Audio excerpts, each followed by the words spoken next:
Following segment is sponsored by the Utah Pork Producers. All right, you know it's going to be good because we got some butter in the pan, right? Exactly. Look, I am making such a classic. I think this recipe has probably been around for what, over 100 years? Yeah. You know it, I know it, So we all know it's it. comfort food, and It you're is very comfort using food. pork today. Yes, always pork. You know what? I went with the pork lady. What was that, last week, Ron? I think it's a week ago. I think it was about a week ago, and I learned a lot because I like to act like I know all these things, but I don't. And You're I a good really, actor. Yeah, I'm a good actor, you know. Okay, he's so mean. I don't know all the parts of the pig and everything. I have pigs, but I don't eat my pigs. And so she was so nice. She actually lives up in Alaska, and she came down here. We went over to Harmon's, and we were like learning all the things in the cuts about pork. And the pork steak, because this recipe is perfection with the pork steak. And I did not know that it's the part right before the butt. Okay. Is that okay to say that? But it's the part right before the butt. And Well, we anyway, frequently get a pork steak like that. They're just wrapped up. Ham steak. And they're easy. You throw them on the grill. Oh, you can throw it on the grill. Yeah. They're really, really, really good. But you know what I did learn? You should always be buying it with the natural juices. You don't buy it with the artificial juices in it. So that was a hot tip. Okay, so first what I'm going to do is I'm going to be making the sauce. So what you're doing is you're just making a roux, right? Wow, okay, the butter is getting a little. So you just melt the butter, you add flour, and then we're going to add a little bit of salt and pepper. But this is your easy roux base, okay? And then what we do is we add the milk all at once, just like this.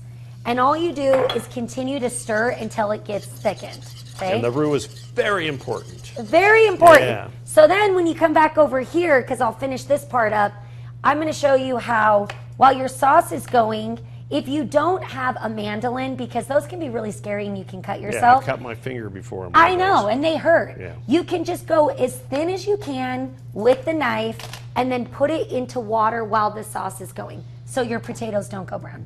Yeah, that's a good trick. Okay, so this is a So we'll be casserole back. coming up, and it's a dinner that you can have maybe a couple times during the week. So. Oh, I don't know Awesome. about a couple times a week. Well, but... it depends how big the family is, right? Oh, yeah, okay. Yeah, okay. Come back. Okay, can't go wrong with ham and potatoes. Segment All is right, guys. sponsored by the Utah Pork Producers. Cheesy scalloped potatoes with ham and corn. Comfort I'm shocked food. you haven't had this. Comfort food. I'm shocked she hasn't had it. I but- love ham and potatoes and cheesy stuff, but Oh, I've never yeah. had it like this, the scalloped. And most people are like, oh, is it like funeral potatoes? I'm like, no, it's not. But It's better? I think. Okay. But I do like a good funeral potato. Don't Okay. get me wrong, okay? Potatoes and cheese, I mean, Mm-hmm. heck yes, please. Okay, so what we did is we're just thinly slicing the potato. And like I said, you can get the mandolin if you really want, but... I have one. At the end, it gets a little trickier. But see how they were turning brown like already? You've really got to make sure to put them in the water. And then they don't. But then after you take them out of the water, I put them on a paper towel just to get a little bit of the moisture so it's not too wet, okay? So what we're going to do is now look at our sauce. Our sauce is thickened. Okay. So then you pour it over the potatoes. This is a quick one. Yeah, it And is. everybody's so the gonna potatoes love it. cook in the pan. Oh, yeah. In the casserole. Oh, yeah. Okay, and the ham's So- already cooked. Yes. So really, you just want it all to heat and Just marry up. heat and get bubbly and hot and yummy. So look how you do that. You just add the potatoes.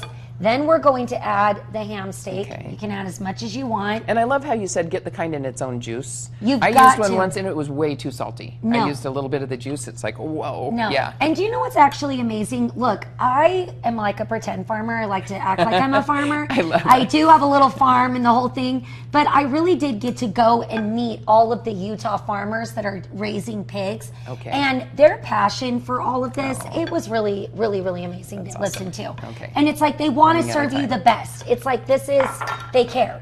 Okay, so Okay. then you add a can of corn that we drained. You're going to add the cheese, but you leave a little bit of the cheese for the top. Okay. And then you just put it toss in your there. casserole dish. It's already.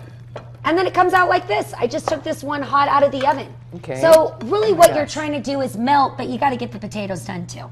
Yeah, you have to cook Yeah. it long enough to You cook gotta the cook it potatoes. long enough Okay. for that. And that just takes, what, about a half hour? No, Maybe it a little actually longer? does. I mean, it's kind of an hour. Okay. a little bit longer to make sure all the potatoes are. Yeah. You don't want them. But then that's crispy. it. Serve this with a salad, a cornbread, or whatever, and yum. Enjoy. Enjoy. Better than funeral potatoes, Ron. Oh, we will enjoy for sure. Thank you very much. Looks